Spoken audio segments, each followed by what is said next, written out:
Hola, ¿qué tal amigos? ¿Cómo están? Ya estamos otra vez en vivo. Tenemos a un invitado muy especial desde México, señores. Al doctor Carlos Real, quien ya ha estado aquí con nosotros la anterior vez. Hemos tenido una entrevista con él.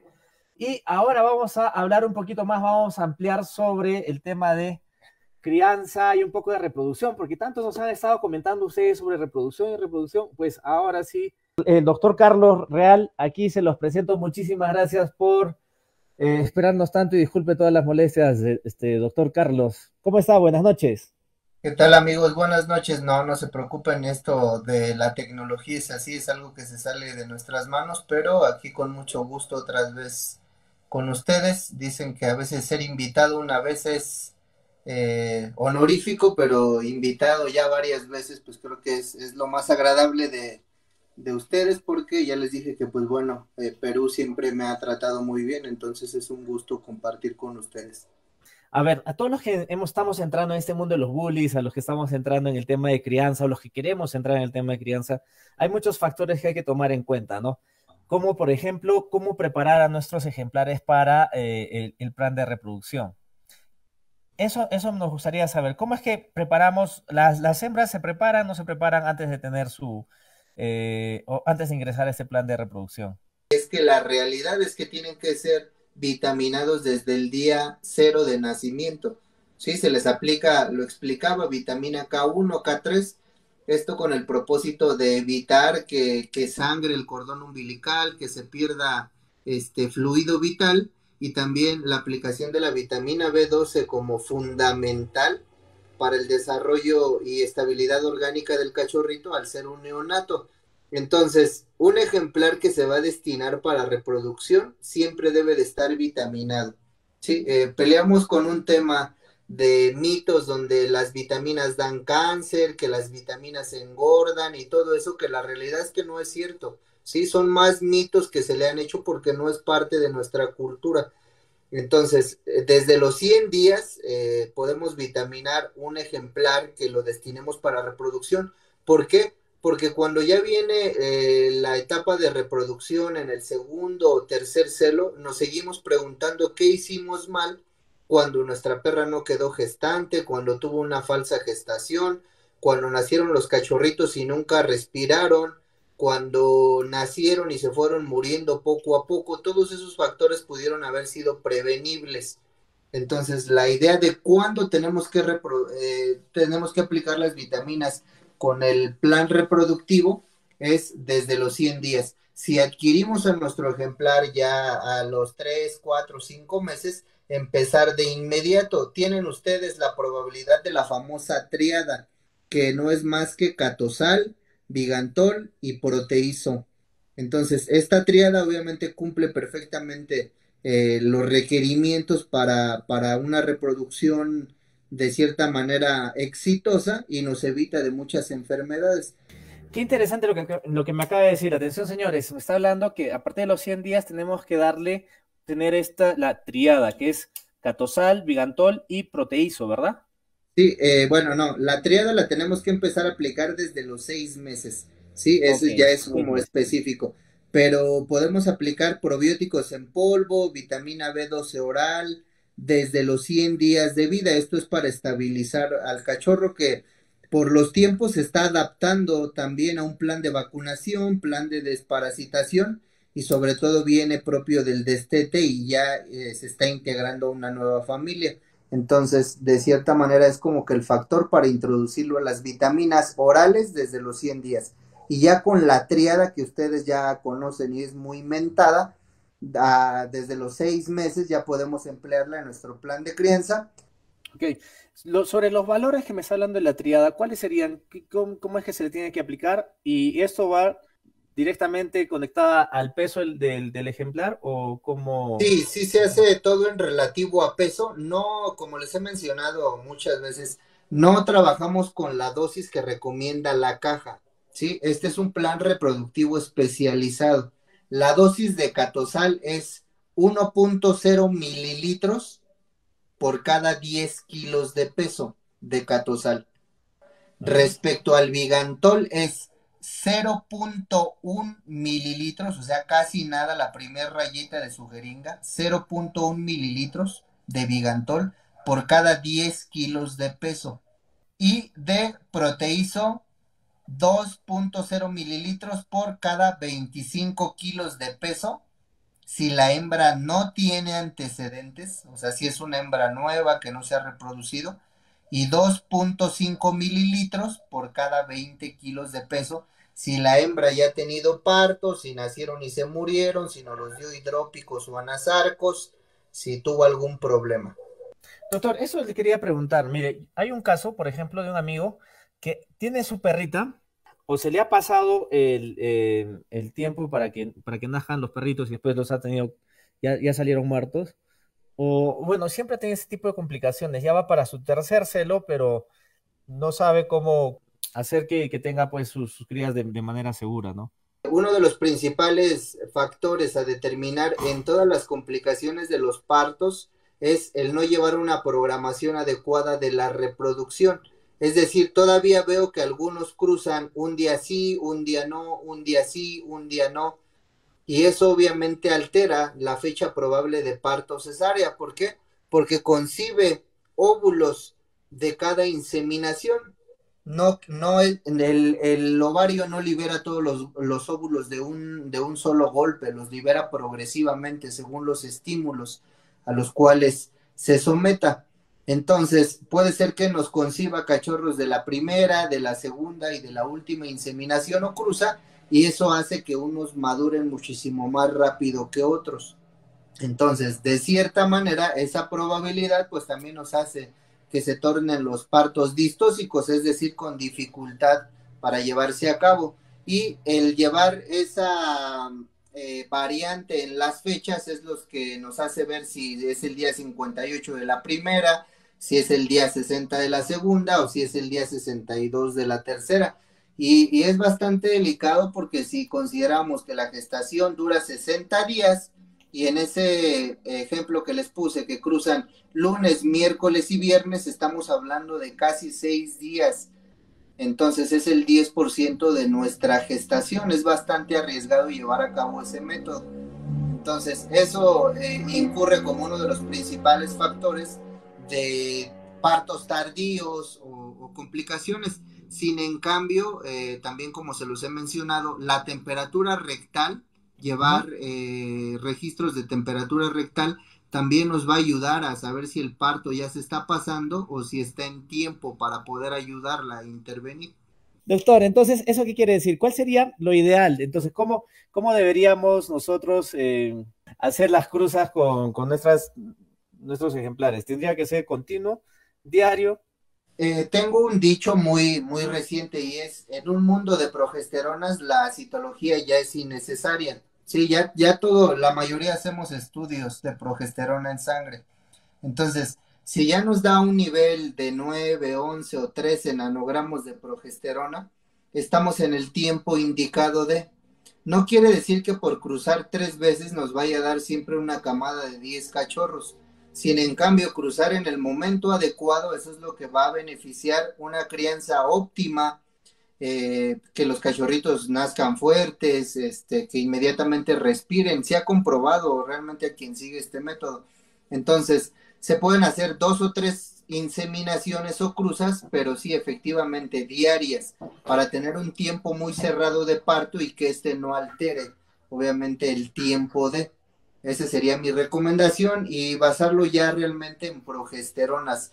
Les mencionaba en el programa anterior, recuerdan que trabajábamos con la vieja usanza de cruza al 9, 11 y 13. Mucho tiempo trabajamos con eso, pero no refería a los días de sangrado, refería obviamente al nivel de progesterona en sangre. Si hacemos un estudio de progesterona el primer día de sangrado, vamos a encontrar un nivel de 0.9 o menos en el resultado. Entonces, de ahí se derivó la teoría de que, bueno, si el día 1 de sangrado tiene 0.9 o menos, el día 2 va a tener 1.9, el día 3 2.9, el día 4 3.9 y así sucesivamente, y es por eso que se originó esa teoría, pero no refería al día, en realidad refería a los nanogramos de progesterona en sangre. Entonces, hoy que se han hecho tantos avances y que pues obviamente le dimos continuidad a ese estudio, nos damos cuenta que siempre y cuando estemos en un rango de 8, 9 o 10 nanogramos, podemos iniciar las inseminaciones y con esto tener un tiempo exacto. El desarrollo de la app está exactamente basado en eso para que ustedes le den el día de cruza, el nivel de progesterona y en automático les va a decir la fecha e inclusive hasta la hora de parto. Qué genial, qué importante es tener a la mano también la tecnología para que nos pueda ayudar, ¿no? Qué genial. Doctor, entonces, algo que no estoy entendiendo muy bien. El ideal del nivel de progesterona en nanogramos es de 8, 9 o siempre puede ser de 12.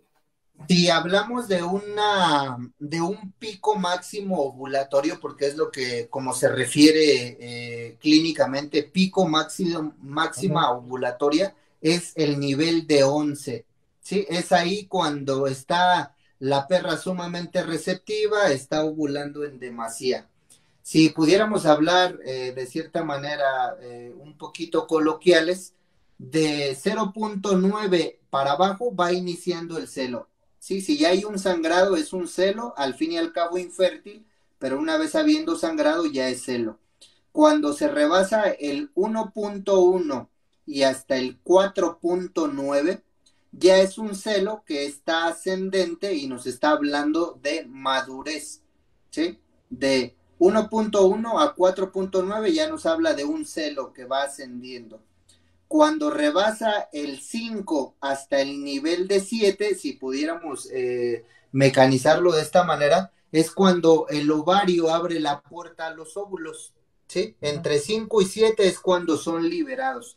El óvulo se desplaza muchísimo más lento, de 20 a 30 veces más lento que el esperma, ¿sí? Entonces, eso hace que su desplazamiento sea muy lento y por ende, entonces, entre 8, 9, 10 y 11 es cuando se lleva a cabo la mayor liberación de óvulos, ¿sí? Es cuando el ovario se excita a partir de impulsos eléctricos y empieza a liberarlos. Algunos me dicen, oye, es que la técnica de semen congelado, refrigerado, habla de que hay que hacerlo en 20 o 22. Pues sí, pero es bibliografía vieja. Esa bibliografía era cuando no había mucha información del tema, inclusive se trataba en caballos. Hoy por hoy hemos descubierto que así sea semen fresco, semen congelado, semen refrigerado, la inseminación debe de hacerse lo más cercano a 11, que es la máxima ovulatoria. Bueno, eso por un lado, ¿no? Nosotros tenemos que tener nuestro examen de progesterona continuamente a la mano para poder saber en qué momento es en el que la perrita está más receptiva y al 100, ¿no? ¿Y cuántas veces, entonces, cómo sería el mecanismo en ese momento? Digamos que esa perrita está entre de 8 y 10, ¿no? ¿Cuántas veces y cuánto tiempo dura? Si en este ejemplo específico que la encontramos entre 8 y 10, quiero que tomen algo bien importante en A cuenta. ver. Algunas veces hacemos estudios de laboratorio donde a las 10 de la mañana tomamos la muestra de sangre, ¿sí?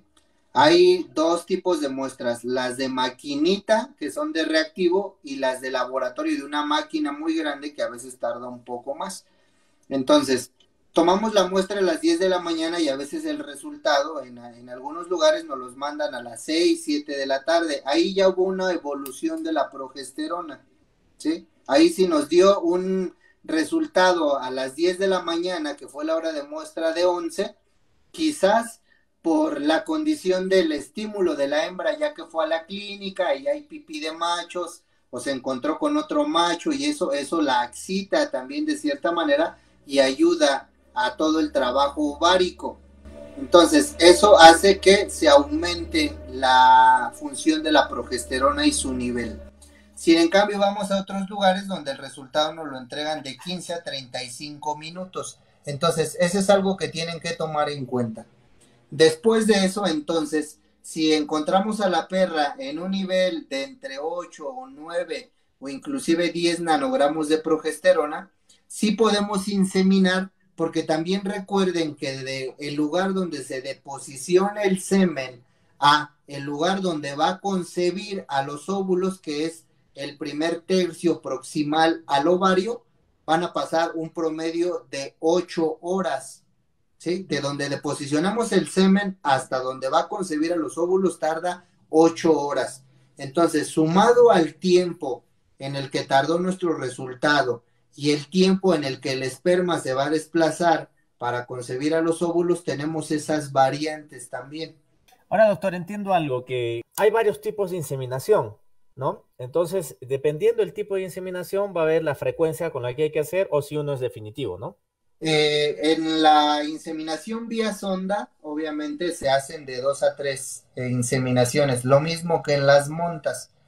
En la inseminación intrauterina, o lo que conocen de cierta manera o mal llamado implante, porque esa es una técnica muy avanzada, se hace nada más una, ¿sí? Es suficiente, una por la parte de que es una intervención quirúrgica y otra porque pues igual también el sometimiento o anestesia de la perra pues no es propio para abrirla 2 o 3 veces.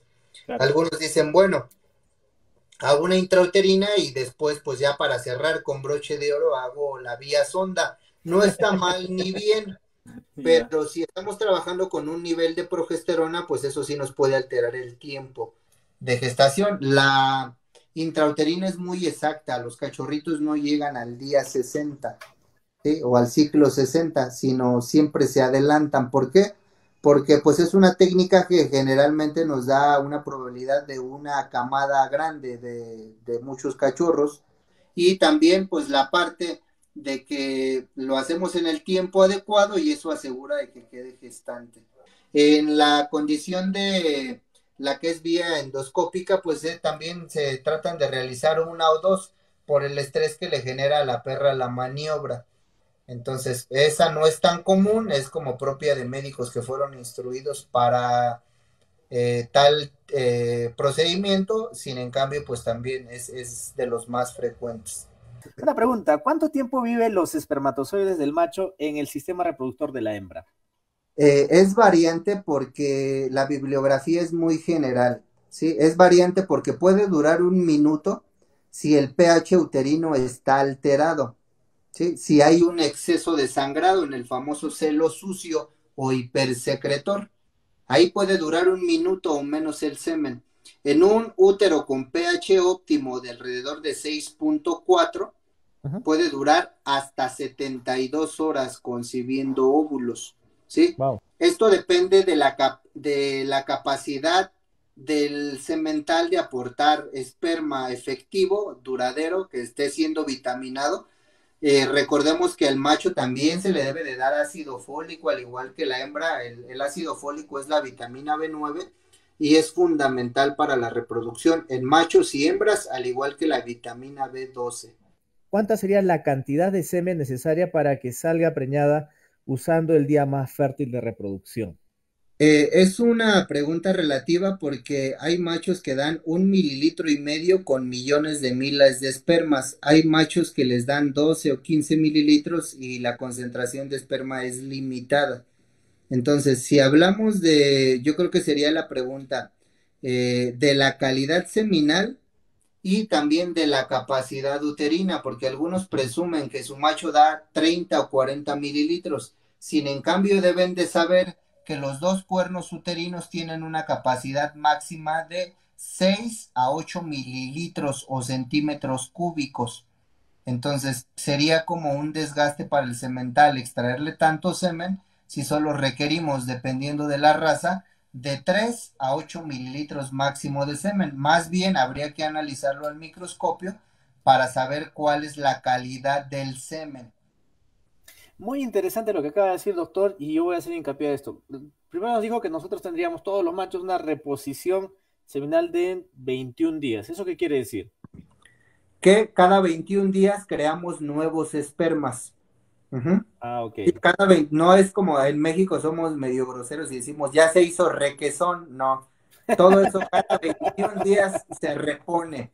Sí, cada Muy 21 días hay nuevos espermas. Bueno, yo tengo algunos amigos que están jalando ahí su requesón, pero bueno, por falta de actividad. Saludos a todos mis amigos. Pero, o sea, cada 21 días entonces hay un nuevo ciclo, digámoslo Sí, así, ¿no? efectivamente, nuevos espermas. No hay esperma bebé, esperma joven y esperma adulto, ¿no? O sea, realmente son células especializadas e inmediatamente que se vuelven a formar, ya tienen la madurez óptima.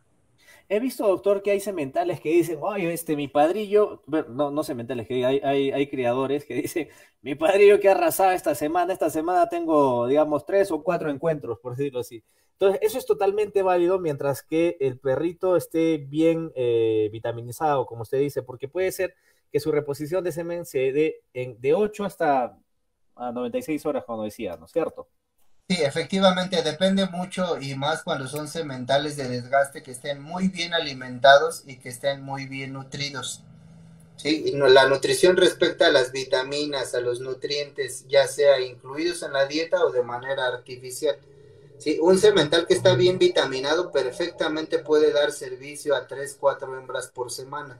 También Ah, bueno. consideren que esto le va a disminuir la efectividad porque la próstata se inflama.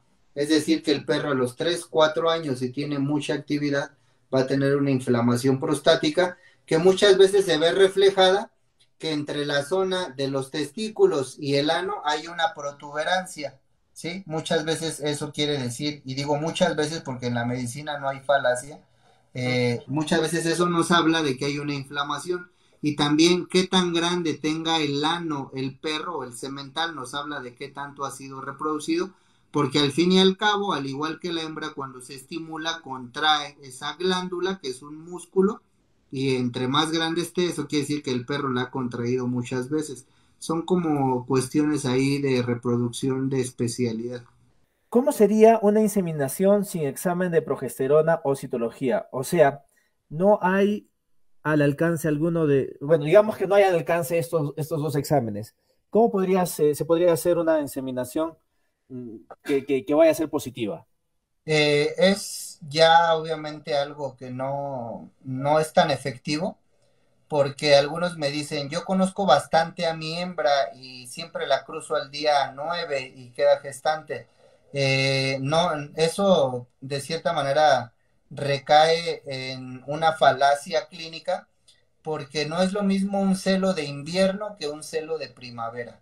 ¿Sí? Las hembras tienen celo 2 veces por año y el celo de primavera suele ser muy regular, desangrante, desangrado constante, y el del invierno, por ejemplo, en países como el de nosotros, suele ser frío y eso altera. ¿Sí? Entonces son factores importantes a considerar. Pero la receptividad de una hembra que pare la colita, que se deje montar, se los he demostrado muchas veces que al momento de hacer la prueba de progesterona va muy baja y la perra está sumamente receptiva y no confían y lo volvemos a corroborar con otro estudio en otro laboratorio y sale similar. Entonces, la receptividad de una hembra también depende bastante de su temperamento y del temperamento y carácter del macho para congeniar a la reproducción. Muchas veces cuando nosotros rentamos un semental no nos preocupamos si a la hembra le agrada, ¿sí? Es el semental que estaba en oferta o es el semental que estaba de moda o es el merle que todo mundo quiere porque está en su mayor expresión. Entonces la hembra muchas veces pues no tiene compatibilidad de temperamento y de carácter y suele tener ese comportamiento muchas veces indiferente, otras veces atractivo y es cuando eso llega a distorsionar. Yo sé que es complicado, pero la realidad que pues bueno, tenemos que basarnos en determinado estudio porque si no, una de dos, o le apostamos a la suerte, que es por si le atinamos alguna de las inseminaciones, o en definitiva perdemos tiempo vital de una hembra porque las hembras se hacen viejas, envejecen y celo tras celo pierden óvulos. ¿Sí? Ellas no reponen óvulos como el macho, ellas nacen con un determinado código genético de óvulos y conforme va pasando cada celo, liberan y ellas llega un momento que pues ya la cantidad es limitada. Entonces, perder 6 meses en una reproducción fallida, pues es bastante delicado. Entonces, sí, sí, yo sé que hay poblaciones donde se les complica realizar el estudio, pero lo ideal es realizar por lo menos, por lo menos citología, aunque pues también ya se nos ha demostrado que es obsoleto porque la evolución celular a veces está sujeta a interpretación. y eso es lo complicado, no hay como el estudio de progesterona, y ahí les va un tip que les va a ahorrar mucho dinero, porque todos me preguntan, oye, doc, ¿puedo llevar la prueba de progesterona de mi perra a un laboratorio humano? Claro que la pueden llevar. Les menciona que a veces maneja valores distintos, y el valor distinto es que para las perras en el valor veterinario, en base a la bibliografía que manejamos, nos lo expresa en nanogramos, ¿sí? Lo que les comenté de 9, 11 y 13 nanogramos, que es como el tiempo ideal para hacer las reproducciones. Sin en cambio, si vamos a un libro de reproducción humana, nos dice que una mujer tiene que tener relaciones sexuales entre 32 nanomols, que sería la variante, porque toda la bibliografía se maneja así. Entonces solo habría que hacer la conversión, dividir nanomols entre 3.18 para llevarlo a nanogramos. Ese es el valor de un nanomol, 3.18. Entonces sí pueden tomar la muestra de sangre de su perra, llevarla al laboratorio humano y pedir una progesterona en sangre, y ya nada más hacer ese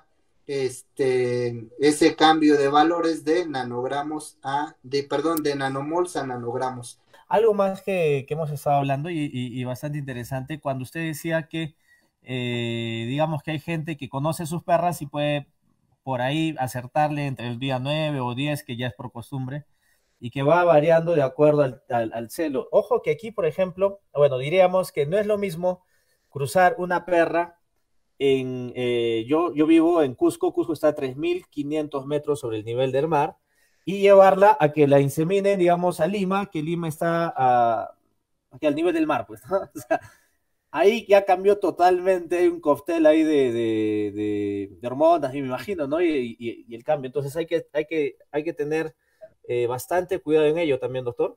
Lo que sí, claro, a veces la reproducción de especialidad o de doctorado nos tiene que llevar a eso, a las latitudes y altitudes, es algo que no podemos descartar, como dice, ¿no? De 3.000 a un golpe, aunque sea de cierta manera un envío aéreo para que la perra vaya de Cusco a Lima, pues tiene una alteración propiamente de su tensión arterial. Entonces, eso sí es considerable. Lo que habría que hacer ahí, que en el momento que detectan ustedes que es el primer día de sangrado, para que ella se adapte, mandarla al perro que obviamente que van a disponer, y que él les haga el favor de tenerla ahí un tiempo en lo que se adapta, para cuando se lleve a cabo la reproducción no sea un factor de riesgo de fallo en la misma. Eso sería como que algo que podrían adaptar. Hace poco inseminé a una perrita en los días 12, 14, 15. Ojo, 12, 14, 15. Pero no quedó preñada. Lo más recomendable es sacar el examen de progesterona antes del día 10 o después del día 15 de sangrado. Lo ideal, y siempre les he hecho hincapié, es preferible gastar en una o dos progesteronas más que se les vaya a pasar el celo. Sí, entonces lo ideal es eso, empezar desde el octavo día de sangrado a realizar el primer estudio para poder estar seguros. ¿Por qué? Porque algunas veces el primer día de sangrado suele ser invisible, lo detectamos solamente por la inflamación de la vulva. Y entonces, si la perra limpia o lame ese rastro, pues nosotros decimos que el tercer o cuarto día de sangrado es el primero, porque se borró el rastro de las primeras gotitas. Entonces, no hay como mejor gastar en una progesterona más a que vayamos a perder 6 meses de esa reproducción. Perfecto, doctor. Mire, yo acá tengo una pregunta de mi gran amigo Rolly, desde Chile. Rolly, un abrazo, mi hermano, gracias por estar siguiéndonos. Dice, ¿cuál es mejor inseminación? ¿Una transcervical o una quirúrgica? Si hablamos de porcentaje, la inseminación intrauterina o el mal llamado implante es un 90% efectivo, porque dejamos ahí a 1,5 cm del ovario a los espermatozoides. La transcervical es casi lo mismo que la vía sonda, salvo que sabemos y tenemos la certeza que deposicionamos el semen después del cervix, y esta, al igual que la vía sonda, tiene de un 60 a un 75% de efectividad. inclusive ni la monta es 100% segura, porque hay algunos machos en algunas razas que hacen montas agresivas o violentas y se quedan abotonados por 2, 3 minutos y eso no quiere decir que ya se lleve a cabo el proceso. Entonces, si hablamos de un porcentaje, la intrauterina o el implante es un 90% efectivo, la vía sonda y la transcervical son de 60 a 75% efectivas y la monta se encuentra dentro del parámetro de 80% de efectividad. Ah, o sea, la transcervical es 70 y la monta es 80. O sea, la monta en sí tiene un pelín más de eficacia. Sí, efectivamente, siempre y cuando se lleve a cabo de manera de que el perro quede abotonado a la hembra cerca de 15, 20, 25 minutos, ¿sí? Ya, Eh, doctor. un, Ujú. un mito anatómico es que muchos piensan que el abotonamiento se da porque la punta del pene atraviesa el cérvix y eso no es así. Lo que realmente causa el abotonamiento es que la vulva y la vagina abrazan al bulbo, ¿sí? Por eso se llama vulva, bulbo, Ujú. ¿sí? Abrazan y son los que mantienen que se queden pegados, un fenómeno de hormonas y feromonas. En la monta, el pene, obviamente, al momento de que el bulbo está contrayendo a la vagina, lanza pequeños chisguetes de semen. Es decir, que en la monta se desperdicia gran parte del semen. ¿Sí? Ah, Sin ok. en cambio, lo que da la efectividad en esa condición es que la perra esté receptiva y que obviamente el semen no cursa cambios de temperatura, cosa que sí lo hace en la transcervical, en la intrauterina y en la vía sonda, porque lo extraemos y obviamente lo tenemos en una bolsa, en la jeringa, y eso Ujú. no pasa en la monta, por eso hay un ligero porcentaje de efectividad en la monta porque se te posiciona íntegro. Doctor, y en caso yo he visto, a ver, yo he visto que a veces la perrita está ahí medio inquieta que sí, que no, y lo que hacen, eh, bueno, por ahí lo he visto, es agarrarla así, hacerle entre cuatro, le agarran una pata así tipo Tupac Amaru. Le comento lo de Tupac Amaru, es un árbol que nosotros hemos tenido y lo han descuartizado, amarrándolo cada extremidad a un caballo cada uno y jalando, ¿no? Y así lo juegan. Entonces hacen eso y de ahí traen al perro y un poco ayudan a que este acto físico sea posible. ¿Qué hay en relación a ello? Algo que no tomamos en cuenta y que es uno de los principales temas centrales de todos los posts que ustedes van a leer en mi perfil es el estrés, ¿sí? El estrés es el enemigo íntimo de todo criador. Estrés. Entonces, si la perra no está acostumbrada a tener ese tipo de trato, el que la lleguen a someter de esa manera, lejos de beneficiar, le va a perjudicar, porque el estrés puede llevar inclusive a cambiar el pH uterino y por ende afectar al semen. Entonces, algunos me dirán, no, es que yo siempre he hecho que la hembra se ponga así y pues obviamente concibe. Quizás es porque la agarraron en su máxima ovulatoria o la perra está acostumbrada a ese trato y es donde no le llega a afectar. Pero sí, sí, la condición de inclusive lo que les llaman los potros o los banquitos estos que se hacen para amarrarla y o que la sujeten entre cuatro favorezcan la monta asistida, sí puede llevarle a cabo estrés. Tal al igual que los que después de que inseminan le hacen carretilla a la perra que la levantan de las patitas traseras, pues esto anatómicamente dispone que las vísceras abdominales compriman a los pulmones y al corazón y la perra se siente incómoda. Entonces, por gravedad, pues parece natural, pero a veces suele ser contraproducente en el factor de que la perra se estresa. Bueno, acá tengo otra pregunta de Daniel Palacios. Dice, o sea, ¿se tiene que esperar que termine el sangrado porque la sangre mata a los espermas? No, porque a diferencia de las mujeres que sangran de toda la pared uterina, la perra solamente sangra del útero primitivo, que es la porción anatómica que está después del cervix, donde se empieza a formar la Y uterina. ¿Sí? La perra solo sangra de ahí y es unas cuantas gotitas, porque es una porción que mide entre 1 o 2 centímetros más o menos.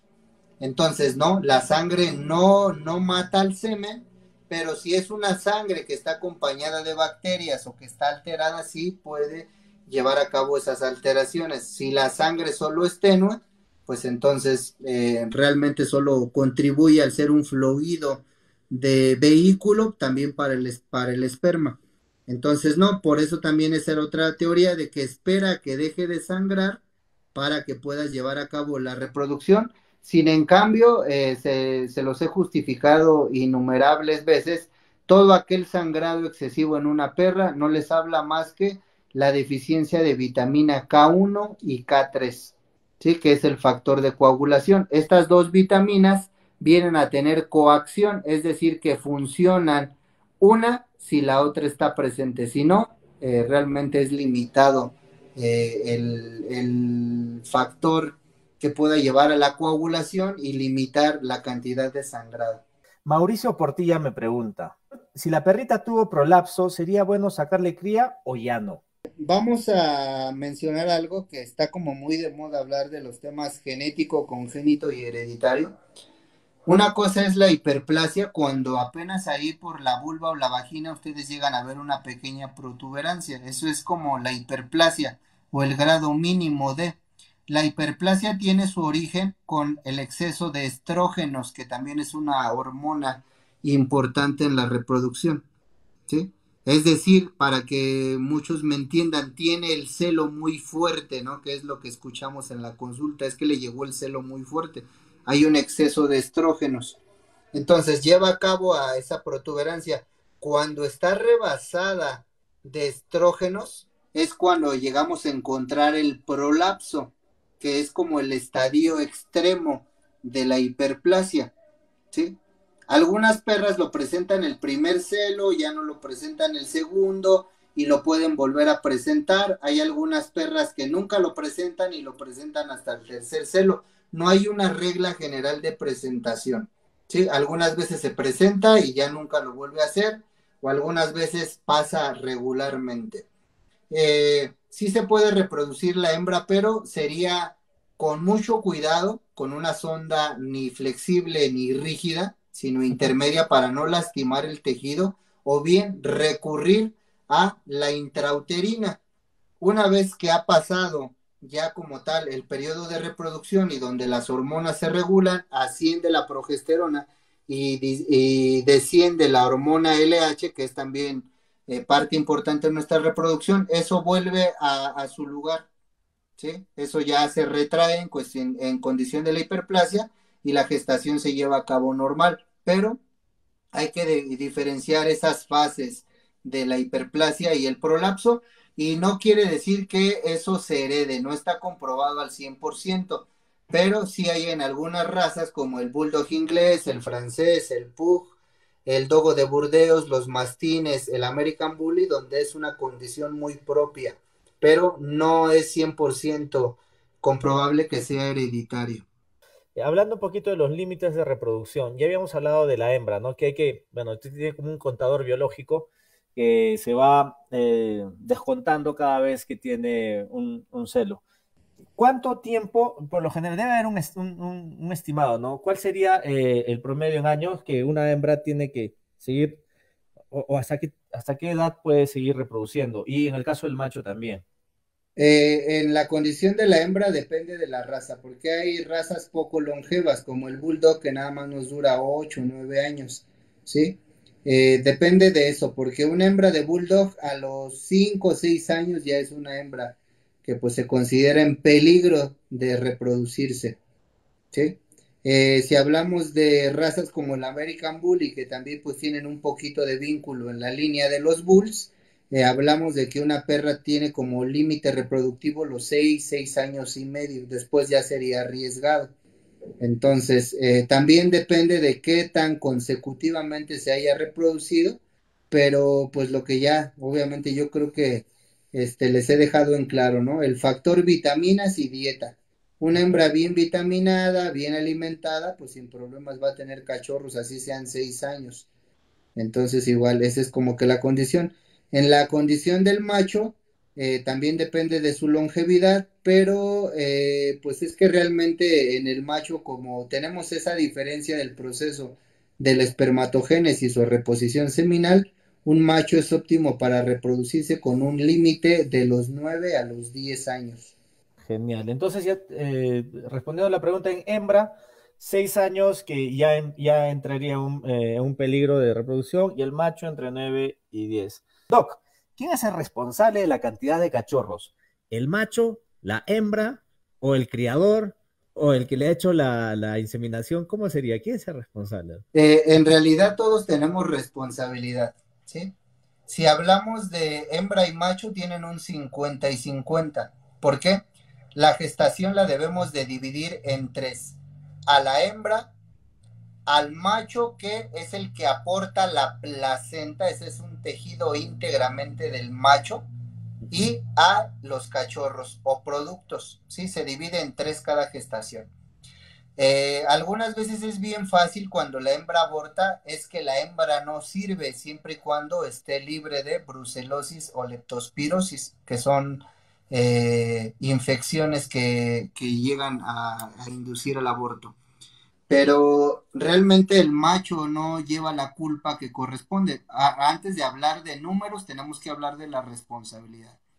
El macho aporta la placenta y la placenta es un tejido independiente que se va a adherir a la pared uterina para poder filtrar la sangre y para poder nutrir al producto, ¿sí?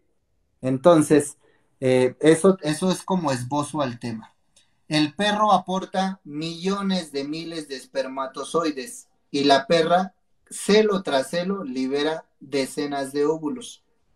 Viene obviamente el primer periodo donde se conciben 100, 150 óvulos, pero no puede tener 100 cachorros.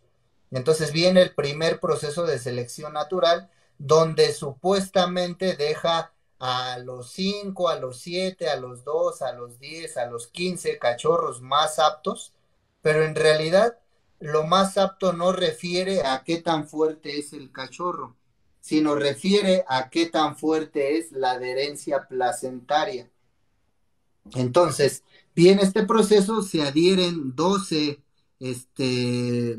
ya procesos como tal de granulación hacia la pared uterina y empiezan a desarrollarse, pero llega un momento que pues si la placenta no es lo suficientemente activa y fuerte, se desprende. Sí, esto puede pasar más o menos del día 22 hasta un promedio del día 56. Entonces, ese es como que un factor, una selección natural. Pero la hembra aporta decenas de óvulos, el macho millones de miles de espermas. La responsabilidad radica en el macho, ¿sí? Porque qué tan fuerte sea su placenta no depende más que de que tan bien vitaminado y alimentado esté. Y tenemos tres vitaminas importantes en la condición de la reproducción. Es la vitamina B12, el ácido fólico, que lo conocemos como vitamina B9, y la vitamina C. Son las tres vitaminas importantes para este proceso y para coadyuvar con la fortaleza en la adherencia placentaria hacia la pared uterina. Entonces, depende de un 50-50. También obviamente depende de un nivel de progesterona, de si el inseminador está de buenas o de malas, porque igual está de malas y le está apretando feo el pene al perro, o nada más mete la sonda y no se fija dónde entra. O sea, son factores. Pero si hablamos del macho y de la hembra, es un 50 y un 50. Simple y sencillamente que el macho tiene más responsabilidad porque pues de él depende ese tejido placentario. Visualmente, o sea, porque claro, acá estamos, tenemos todo tipo de seguidores, ¿no? Visualmente, yo digo, ya quiero cruzar a mi perrita, estoy buscando un macho.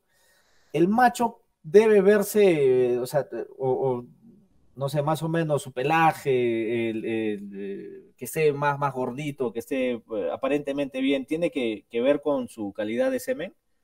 El pelo sí, sí, porque si tiene un pelo brilloso, sedoso, eso nos habla de su salud interna. De que esté gordito y flaquito, no, porque algunos machos no pueden engordar porque ellos siempre tienen ganas, ¿sí? Un macho puede detectar un celo a 5 kilómetros de distancia. A veces no sabemos por qué nuestro perro está inquieto y es porque el perro que tienen nuestros vecinos en su azotea o en su techo está en celo, la perra, pues. Entonces el macho por eso se muestra inquieto. Y son esos perros que nunca obviamente están quietos o que siempre tienen ansiedad por reproducirse.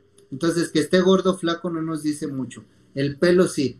Pero pues aquí creo que en México ha sido evidente que los que han venido a mi curso, cuando empiezan a trabajar con la tríada, empiezan a aumentar de cierta manera su popularidad, porque la gente dice, ah, pues si pone la foto en su perfil de la tríada, pues quiere decir que está llevando a cabo ese plan y hay garantía de que el macho está vitaminado y bien alimentado y eso le va a dar factibilidad a una mejor reproducción. Entonces yo creo que algo de presumir lejos de pedigrí, de bulipedia o de todas estas cosas, lo que se puede presumir es los multivitamínicos o vitaminas que lleven a cabo en sus planes de crianza para con sus machos. Eso les va a traer bastante atractivo porque, pues bueno, la cantidad de seguidores que tengo hoy por hoy, pues me rebasa. Entonces mucha gente ya se está adaptando poco a poco al método y es más que nada a partir de resultados, ¿no? Entonces sería para mí, desde mi punto de vista, lo más importante, el que el dueño del macho esté suministrando vitaminas. En el caso hay que, yo he visto, claro, y se conoce que se negocia mucho con el tema del semen que importado, ¿no? Que tiene que venir congelado y todo ello.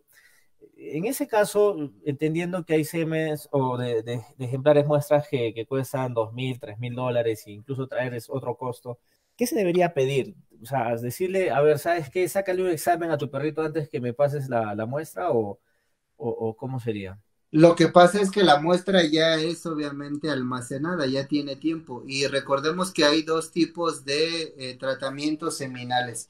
El semen congelado, que se hace en un tanque de nitrógeno líquido y Ujú. que puede estar almacenado hasta por 10 años.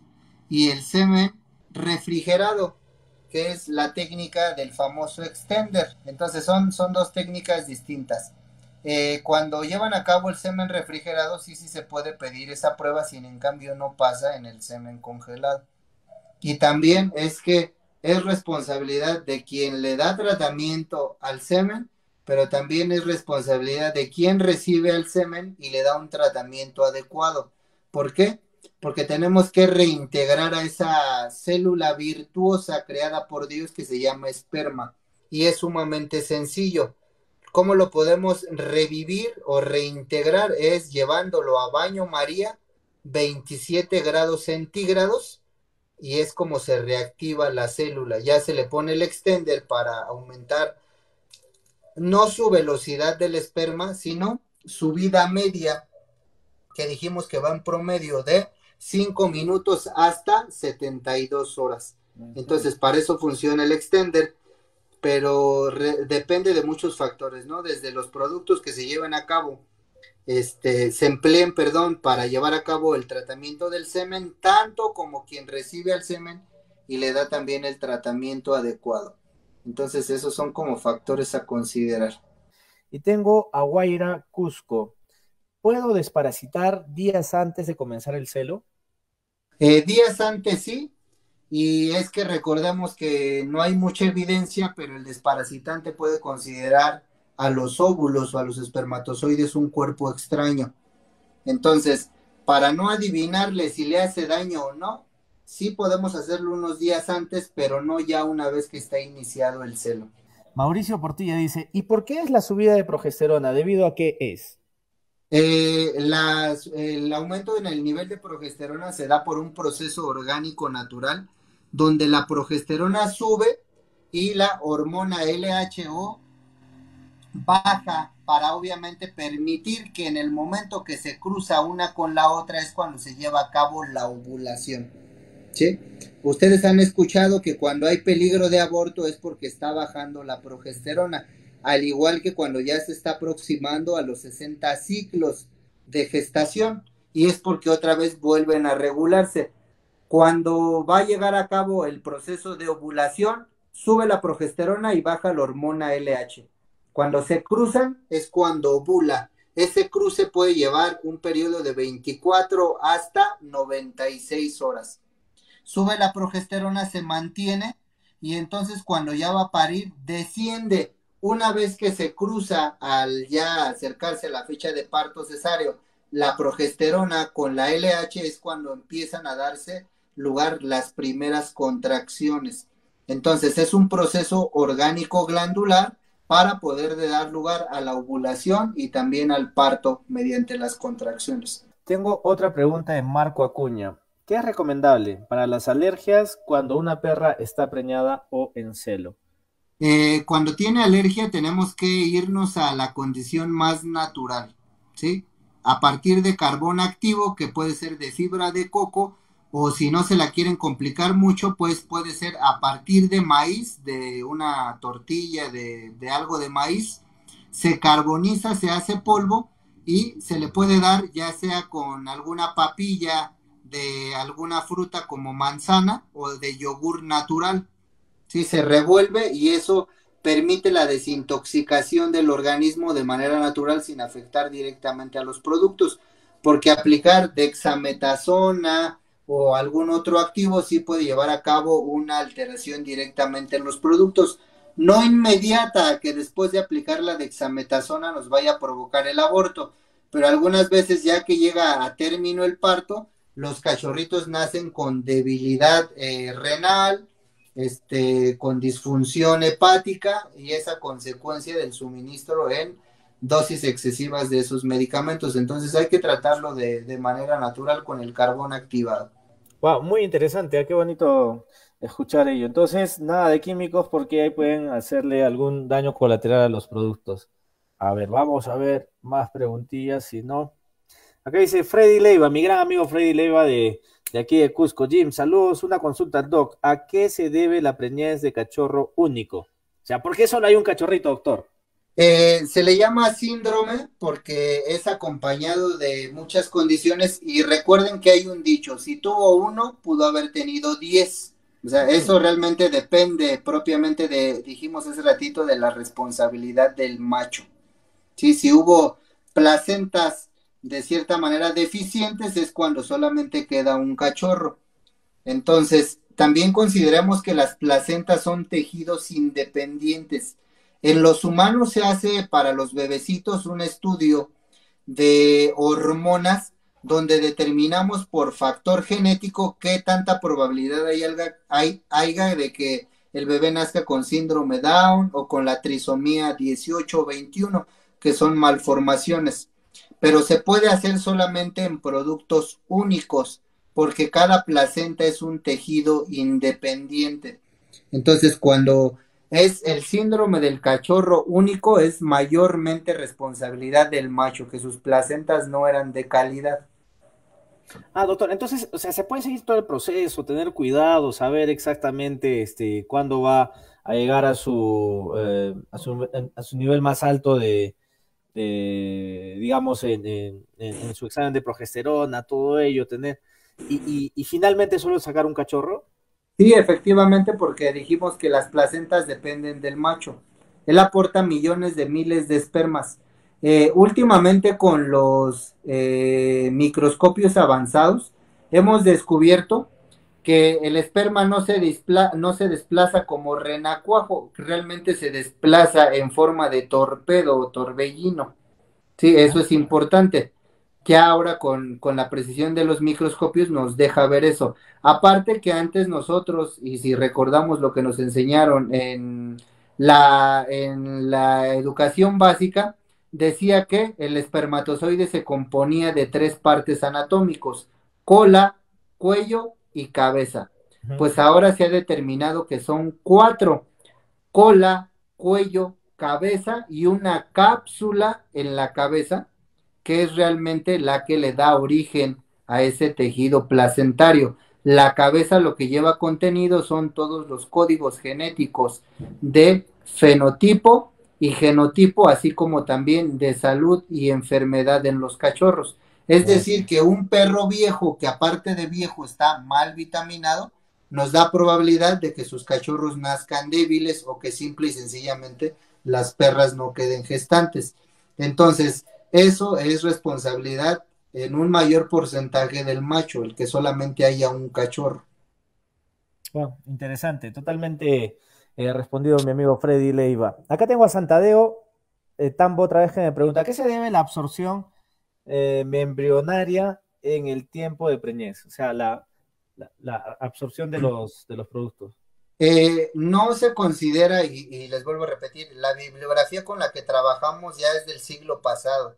Ya no se le llama embarazo psicológico. No es psicológico porque la perra no deseaba quedar gestante, lo hace por instinto. Entonces se le llama hidrometra, que solamente es líquido contenido en el útero. Es la hidrometra.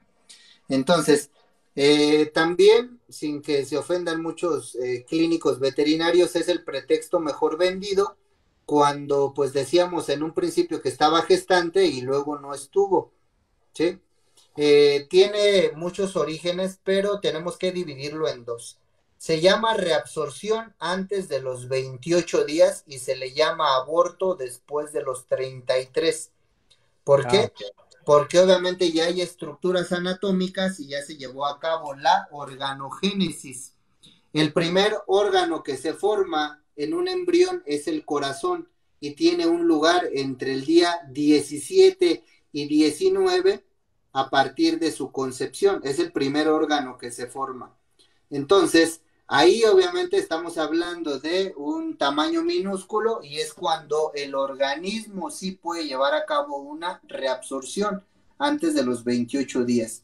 Después de los 33 ya se considera aborto. Causas probables de la reabsorción: estrés excesivo en la hembra, incompatibilidad placentaria, infecciones como la piometra, infecciones como la metritis. Recuerden que no es lo mismo porque la piometra es de origen hormonal, ¿sí? La piometra tiene un concepto clínico de inflamación poliquística del endometrio uterino de factor hormonal, es decir, cuando están alteradas las hormonas. Y la metritis es cuando hay una infección uterina producto de una inseminación sucia mayormente o una infección de vías urinarias que sube hasta el útero. Entonces, ese tipo de condiciones son los que muchas veces llevan a a la falsa gestación o a la hidrometra, que es cuando hubo el producto de una reabsorción en los tiempos que mencionamos. Acá tengo una pregunta de mi amigo Víctor Díaz Gutiérrez. Un gusto, un saludo desde Ica. Una consulta, ¿es recomendable hacerlo sin breeding o cierres de sangre entre padre e hija? ¿Y qué te recomendarías y hasta cuántas? ¿Por qué se debe hacer? Es un tema bien controversial porque pues en los humanos está mal visto el incesto, ¿no? Claro. Solo hay una provincia en Japón donde se llevan a cabo el desarrollo de samuráis, donde eso no está mal visto, pero en todas partes del mundo está mal visto. Sin en cambio, la zootecnia no tiene esa limitante. Muchos de los grandes ejemplares nacen de inbreedings, de padre con hija, madre con hijo, abuelo con nieta, abuela con nieto, y eso no tiene problema. Lo que sí por ética y está restringido es hacer cruzas de hermanos de la misma camada o hermanos de diferentes camadas, pero que compartan ambos padres. No aplica para medios hermanos. Sí, es lo que está éticamente mal visto porque prohibido, ¿no? O sea, cada quien puede hacer lo que quiera. Quien me dijera, no, es que yo crucé a dos hermanos y salieron muy bien, pues es que la salud es efímera porque hay salud interna y salud externa. Claro. Tendríamos que hacer un estudio muy exhaustivo de cuánta longevidad tuvieron esos perros, qué tan sanos fueron, qué tan enfermizos. Pero por ética es lo único que no se permite, al menos en perros, gatos, la condición de cruzar hermanos de la misma camada o de camadas distintas, pero que compartan a ambos padres. ¿Cómo una diferencia, cómo uno diferencia un embarazo psicológico de un embarazo real en las perritas? ¿Solo por ecografía? Puede ser por ecografía o también se puede escuchar con estetoscopio los latidos cardíacos, aunque es muy controversial porque a veces lo que escuchamos en el estetoscopio es el eco del corazón o latido cardíaco de la madre. Y también no se vayan a molestar, pero algunas veces me enseñan ultrasonidos donde casi ven fantasmas y demonios. No, mire doctor, es que ahí se veía un cachorro. y es a veces hasta un pedazo de popó, ¿no? No, mire doctor, es que ahí se veía el cachorro y es la vejiga. Entonces, pues también depende obviamente de la precisión del uso del ultrasonido o de la ecografía, pero hoy por hoy pues también hay equivocaciones porque es el estudio del sonido que se convierte en imagen y nos lleva a cabo el efecto espejo. Algunos dicen, es que se ven cuatro y realmente son dos porque estaba generando el efecto espejo. En ecografía se ven bolsas embrionarias a los 25 a 30 días y a los 48 o 50 días ya no hay bolsas o disminuyen. ¿Por qué? Tiene que ver porque recuerden que la capacidad del líquido amniótico varía y esta está dada por la cantidad de líquido que ingiere la hembra durante la gestación. ¿Sí? Es un valor de densidad que es muestreable o debe de ser analizable. Entonces, si la perra está llevando a cabo el proceso, este se interrumpe y lleva obviamente la gestación persiste y tiene esas variantes, pero es una bolsa vacía, por decirlo de esa manera. Tiene muchas veces que ver con el estrés o con mala nutrición. Cuando encontramos entre el día 11 y 13 la formación del embrión, que ha terminado la granulación, se empiezan a formar las partes de este mismo y la deficiencia de específicamente la vitamina B9 impide que se unan esas dos partes anatómicas para darle forma a la nariz, a la boca y al paladar. ¿Sí? Entonces, la deficiencia de la B9 impide que eso se fusione, queda esa cavidad, ese espacio, y no es algo mortal, siempre y cuando tengan la experiencia de sondear, pero es algo que sí le lleva a tener una disfunción, porque se interconecta de manera más expuesta la vía respiratoria con la vía digestiva y sí puede en ese caso que la leche se vaya a la tráquea y causar una obstrucción o un moco y obviamente tener una deficiencia respiratoria. Entonces, la condición del labio leporino, también tenemos que decir que tiene tres variantes. Labio leporino solito, paladar hendido solito y ambas, Ambos, claro. labio, paladar hendido. Entonces, pero no refiere otra cosa, está comprobado que tiene una directamente condición de la deficiencia de la vitamina B12. En los humanos se ve muy poco y es porque tenemos el acceso al ácido fólico de diferentes fuentes. Lo podemos obtener del jitomate, de la coliflor, lo podemos también de la berenjena, de la carne, también está incluido en la zanahoria, en la cebolla. Nosotros tenemos ese acceso. El perro, aunque coma barf, no tiene tanto acceso al ácido fólico porque no tiene enzimas digestivas para degradar a los vegetales. Entonces, por eso se ve más común. Sin en cambio, casi puedo asegurarles que todos aquellos que vitaminan a sus perros no se van a encontrar con ese problema. Entonces, nos lleva a la condición que es un 99% inducido por la falta de ácido fólico y un 1% que es controversial. No sabemos si es genético o si es congénito, pero de lo que sí estoy seguro que no es heredable. Mucha gente ha traído perritas a cruzar que tienen labio leporino y las perritas nunca dan labio leporino ni paladar hendido. Entonces es ahí donde se rompe la teoría, pero pues no le podemos dar gusto a todo mundo porque ni Dios es aceptado en todo el mundo y por todas las religiones. Entonces, pero en 18 años es algo que yo he visto, ¿no? Muy común en muchas razas. Cuando ya tenemos a la perrita, está entrado al quirófano, le van a hacer una cesárea, le quitan las crías, bueno, no le quitan, ¿no? Sino nacen, le hacen intervención. Después, cuando la perrita está sedada, está toda tirada, ya está despertando, ¿es consciente que ha parido o no ha parido? ¿Y es peligroso que estén sus crías cerca o no? Depende obviamente del desarrollo de cada perra. Cada cabeza es un mundo, igual en los perros, cada perro es un mundo.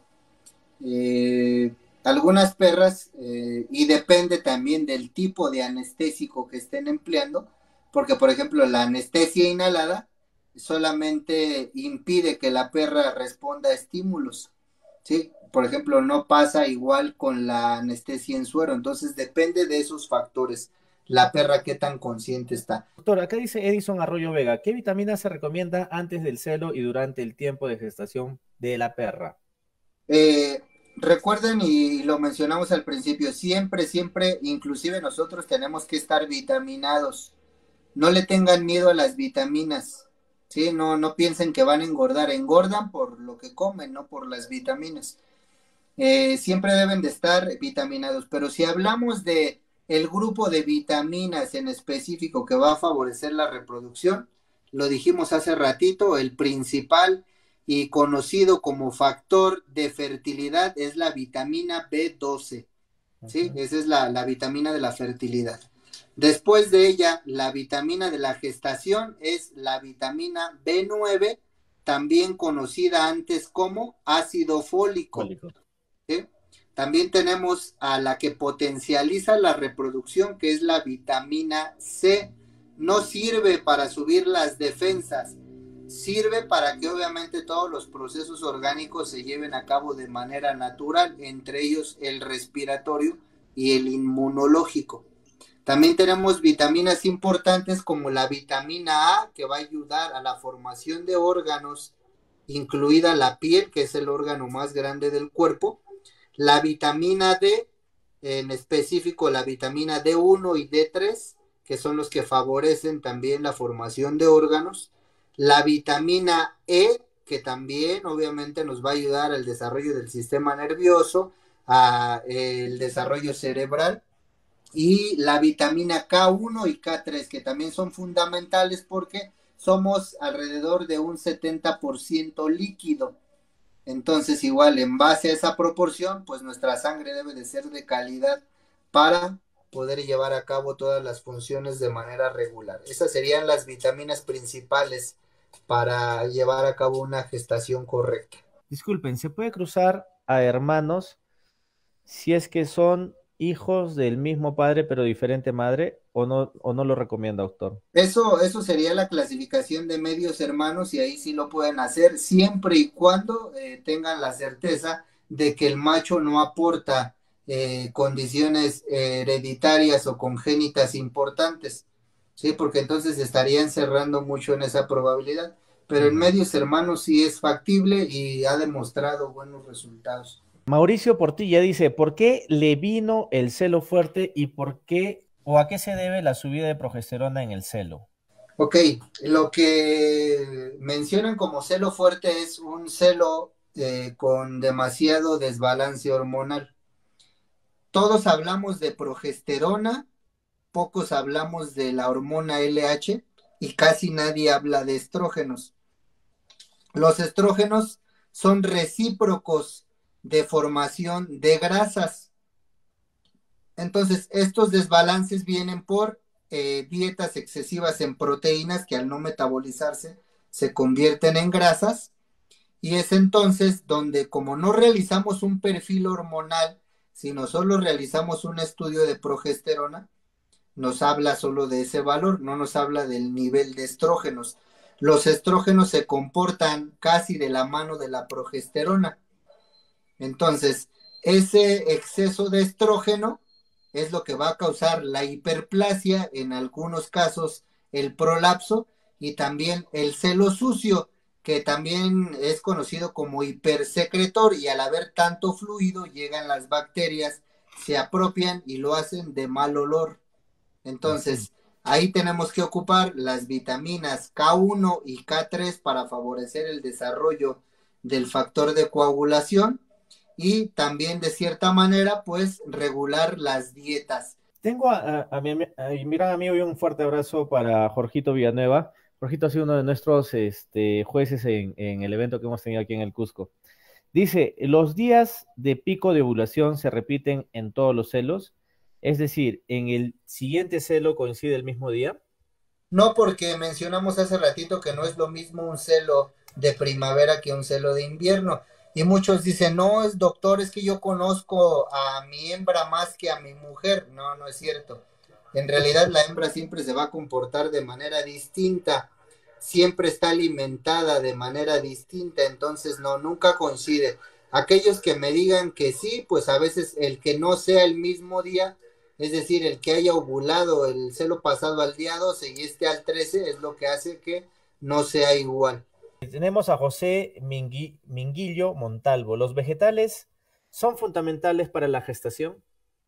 Como tal, no, porque ya les mencioné que no tienen enzimas digestivas. Sin en cambio, le vienen bien con la condición de fibra, ¿sí? Eso le viene bien para poder eliminar toxinas y excesos de proteínas, pero que puedan extraer de la vitamina, perdón, que puedan extraer de la zanahoria la vitamina A, no lo van a hacer, pero funcionan muy bien como fibra y también para regular el tránsito intestinal y evitar la acumulación de toxinas, que eso sí le vendría mal a la gestación. Tengo otra pregunta bastante interesante, Maciotti H. Gato. Se dice que un cachorro hidrópico es por retención de líquidos. ¿Qué hacer para que esto no suceda o es genético o congénito? En realidad está muy cerquita a las tres, congénito, genético y hereditario. Y lo hereditario no es que la mamá haga que las perras hereden o sus crías hereden esa condición. Hereditario yo me refiero que son los malos hábitos del criador. Dar agua de la llave, dar agua de tinaco, o que tiene, Perú es uno de los países que tiene bastantes metales pesados y minerales en su agua. Entonces, eso es el principal factor, el exceso de proteína en la dieta y que no lo pueden metabolizar. Y si vamos a lo que dicen los libros, dice que es una disfunción renal y cardíaca, pero los libros no nos especifican de quién, si de los productos o si de la mamá, y yo se los voy a responder lo que dice en los libros. La disfunción cardíaca y renal es por ambos, porque la madre comparte la función con los cachorros. Entonces, si la madre retiene líquido, por ende lleva en ese útero, que es como su medio artificial de vida, a desencadenar los mismos problemas. Entonces, tiene problemas renales y cardíacos la hembra y por ende provoca problemas renales y cardíacos en los cachorros, que son los que generan la retención de ese líquido en determinado porcentaje. La hidropesía es algo que padecemos todos los mamíferos, ¿sí? Un determinado grado de hidropesía. Eso es algo natural en todos los mamíferos. La nasarca sí podemos decir que es un fallo genético o un choque genético o el extremo inclusive de la hidropesía por deficiencia de vitaminas, las que mencionamos. B12, ácido fólico, vitamina C, K1, K3, el complejo B, la vitamina D1, D3, eso, la deficiencia en ello es lo que muchas veces nos lleva a la hidropesía y a la nasarca, pero para eso tienen la famosa triada, para evitar ese tipo de factores. Doctor, Mauricio Portilla, otra vez bien activo él, nos pregunta, ¿a qué se debe o qué determina el tamaño del cachorro? ¿Genética o alimentación, doctor? Ambas, ¿sí? Lo llevo a un ejemplo. ¿Qué pasaría si se cruzara un gran danés con una chihuahueña? ¿Quedaría gestante? ¿Qué creen ahí directamente? Ah, Y es, gente, yo pienso que sí, ¿no? O sea, y claro, es y que el tamaño se va a adecuar al vientre también de la exactamente, cría. se adecua al vientre o simple y sencillamente no queda gestante. Pero una vez que ya se empieza a desarrollar, lleva medias en cuestión de tamaño, es decir, que no va a ser ni del tamaño de un gran danés ni tampoco del tamaño de un chihuahueño. Entonces, eso es una capacidad adaptativa del útero para conservar el tamaño de los cachorros. Sin en cambio, el cachorro desnutrido van a ser delgado, con poca masa muscular y mucho líquido acumulado por esa desnutrición.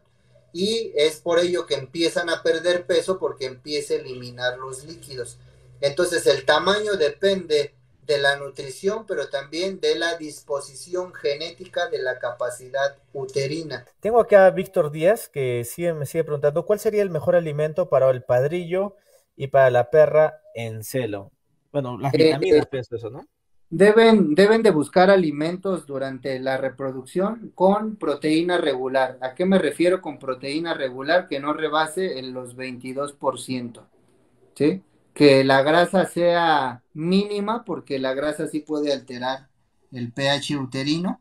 Y lo que sí, pues el uso de las vitaminas. No hay croqueta perfecta, por muy que conozcamos la marca, no hay croqueta perfecta porque todos los organismos son distintos. Entonces, más bien válganse del uso de vitaminas para no dejarle todo el trabajo a la madre naturaleza. César Mejía Gutiérrez otra vez nos pregunta, doctor, ¿y por qué después de la cesárea de los perros la leche se le seca? ¿Y qué hacer para que las perras tengan otra vez leche o qué alimento se le puede dar para que tenga más leche? Es algo muy común que antes de la cesárea ustedes le apretaban y salía mucha leche. Ujú. Y es que directamente la anestesia crea esa interrupción de la señal del hipotálamo, la hipófisis y la glándula mamaria. Todas las glándulas en el cuerpo trabajan con eso que le llamamos un eje. Para llevar a cabo la eyaculación es el eje hipotálamo, hipófisis, testículo. ¿Sí? Para llevar a cabo la ovulación es hipotálamo, hipófisis, ovario. Por ende, para secretar leche es hipotálamo, hipófisis, glándula mamaria. Entonces, la anestesia causa un efecto a nivel del sistema nervioso central, que es obviamente la hipófisis y el hipotálamo, y rompe esa conexión. Sumado a que la perra va a perder líquido por todo lo que se le va a extraer y también sangre, eso lleva a una descompensación entre el sistema linfático y el torrente sanguíneo. De aquí a que la perra vuelve a ingerir líquido para reponerse pasan alrededor de hasta 36 horas. Entonces, lo ideal también es pedir en la cesárea con el médico cirujano o su veterinario de confianza que aplique un suero, una solución de sodio para que se pueda reponer ese líquido y la perra no sufre ese problema. Acá tengo a Edison Arroyo Vega que dice, tuve un caso de una camada de 6 cachorros, en transcurso de 15 días empezaron a morir, se extriñeron y se les hincharon con gases y otros empezaron a defecar sangre viva. Es la primera vez que me sucede en una de tantas camadas que he tenido. ¿Qué cree que haya pasado, doctor? Bueno, pues a veces cuando desparasitan al día 50, ya les he comentado, digo, no porque sea este caso, sino por ejemplificar o darle un punto central. Cuando desparasitan al día 50 me dicen, no pasó nada porque la perra no abortó. El daño no va a estar directamente relacionado con un aborto o de manera a corto plazo. El daño que generan a veces vacunas desparasitantes o ciertos medicamentos es a mediano o largo plazo. Siempre lo he mencionado porque constituye una de las terceras causas de muerte, el cólico. El Ujú. cólico siempre se va a hacer acompañar de diarrea o en su caso estreñimiento, ¿sí? El estreñimiento, ¿por qué produce el cólico? Porque taponea el ano y se empieza a fermentar todo lo que hay ahí en el intestino. La diarrea también, al volverse bacteriana, irrita el intestino, lo inflama y produce cólico. Entonces, una inflamación crónica del intestino puede causar la famosa pancita negra o pancita morada, que es una hemorragia interna y externa, así como también una septicemia o infección de la sangre en el cachorrito y le da esa tinta en el abdomen, pero mayormente es causado por bacterias o por la alteración a nivel intestinal de algún factor durante la gestación. También me están preguntando, Dark Lipson Marín dice, ¿las vitaminas son de uso humano o canino? Hay algunas de uso humano que las podemos ocupar en los perros, Ujú. no todas, pero igual la industria farmacéutica veterinaria ya nos expresa muchas posibilidades. Entonces sí, la mayor parte son de uso veterinario. El ácido fólico sí puede ser de uso humano, la vitamina C también de uso humano, pero las otras sí se recomienda que sean de uso veterinario, ya sea inyectable u oral. Bueno, doctor, yo creo que hemos tenido una larga jornada el día de hoy. Yo le agradezco muchísimo por toda esta información que realmente hay que tomarle bastante atención. No, saben que te lo he externado, siempre es un gusto porque uno puede ser muy bueno, puede ser muy talentoso, pero sin la aprobación de la gente uno no es nadie. Sí, yo les agradezco mucho que tengan esta confianza de poder acudir a mí para compartirles con humildad los conocimientos y saben que pues mientras Dios me preste vida, el show tiene que continuar y pues vamos a estar aquí muy cerca de ustedes. Quiero aprovechar porque pues mis niñas siempre ven y ven y ven la transmisión del video. Quiero mandarle un saludo a Giselle, a Alison Real, también por ahí a Iván Real que se integra al equipo ya de Reals Bulldog. Y pues agradecerle a toda la gente, la verdad con el corazón siempre les agradezco que tengan aceptación y pues que confíen realmente en mí porque sigo estudiando, a la fecha sigo leyendo mucho porque no me gusta quedarme con lo del siglo pasado, sepan que siempre que me pregunten algo van a tener la respuesta más pulcra en cuestión de conocimientos.